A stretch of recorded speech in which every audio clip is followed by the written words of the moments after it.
Réserve de Bitcoin de 2 milliards de dollars de Terra, où est-ce que tout est parti?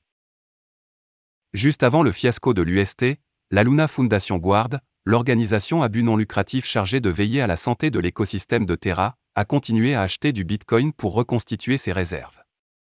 À un moment donné, il possédait plus de 70 736 BTC, d'une valeur de plus de 2 milliards de dollars.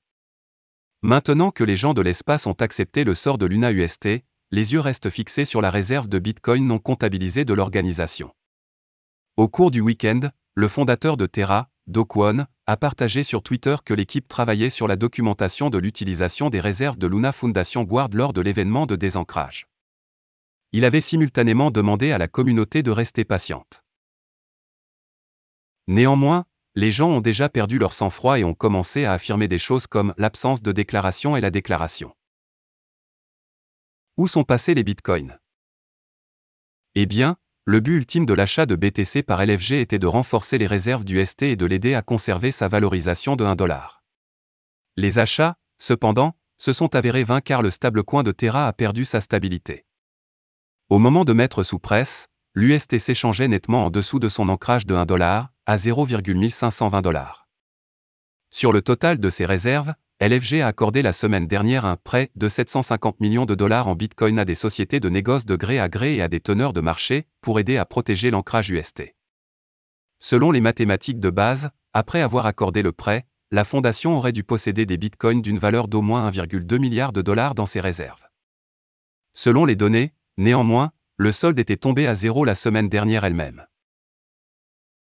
Parallèlement, l'adresse de portefeuille publiquement connue de la fondation représentait un solde de 0 Bitcoin au moment de la presse, confirmant la même chose. Même si on ne sait toujours pas clairement où LFG a envoyé ses Bitcoins, la théorie spéculative la plus courante suggère que la fondation a abandonné tous ses BTC. La plateforme d'analyse de la blockchain elliptique a utilisé son logiciel pour suivre la piste de l'argent et découvrir le sort des Bitcoins LFG.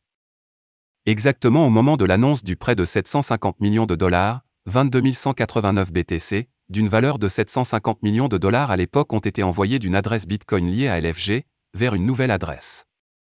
Posté que, dans la soirée, 30 000 BTC supplémentaires, d'une valeur de 930 millions de dollars à l'époque ont été envoyés depuis d'autres portefeuilles LFG, à cette même adresse. Puis, par elliptique. En quelques heures, l'intégralité de ces 52 189 BTC a ensuite été transférée sur un seul compte chez Gemini, l'échange de crypto-monnaies basé aux États-Unis sur plusieurs transactions Bitcoin. Après le transfert Gemini, LFG aurait dû laisser 28 205 BTC dans ses réserves. Par coïncidence.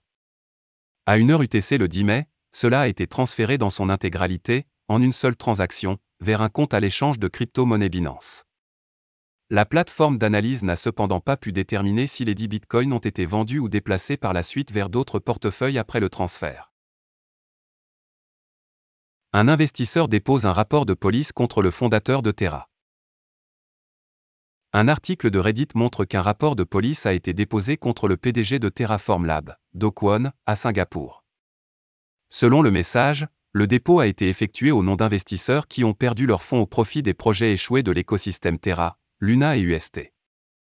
Le rapport de police mentionne qu'il y a plus de 1000 citoyens du pays qui ont investi dans les deux actifs numériques et qui sont déçus du résultat de leurs investissements. Le rapport a également appelé à la création et à l'application de normes réglementaires strictes et de mesures de responsabilité pour empêcher les blogueurs financiers de donner des conseils financiers à Singapour. Selon le rapport de police, Do Kwon devrait être obligé de rembourser les investisseurs qui ont perdu leur argent car il est toujours milliardaire malgré l'énorme perte subie par d'autres qui ont investi dans les jetons Terra. Terra. Do Kwon appelle à la protection de la police. Dans un autre développement, Do Kwon a demandé la protection de la police par crainte que sa sécurité ne soit menacée. Kwon, selon un média communautaire en Corée, a demandé la protection des forces de l'ordre après l'attaque de son appartement jeudi. Selon les informations disponibles, l'agresseur avait interrogé la femme de Kwon sur ses allées et venues. La police a depuis confirmé l'incident et a révélé qu'elle avait ouvert une enquête à ce sujet. L'attaque contre la résidence de Kwon s'est produite alors que l'industrie de la cryptographie continuait d'analyser la chute historique et presque sans précédent des jetons Luna et UST du réseau Terra, tous deux créés par Kwon. Kwon, hier, a mis fin à son silence radio en publiant un article de blog exhortant la communauté à ne pas abandonner l'écosystème Terra. Le PDG a fait une nouvelle proposition qui verrait 1 milliard de jetons émis et partagés entre les détenteurs de Luna et les détenteurs d'UST. Cela a joué un rôle dans la mini-renaissance dont Terra a été témoin au cours des dernières 24 heures. Voilà, c'est tout pour cette vidéo. Si tu as aimé, n'oublie pas de mettre un pouce bleu et un commentaire. Abonne-toi pour rester toujours informé. Et je vous dis à bientôt pour la prochaine vidéo crypto.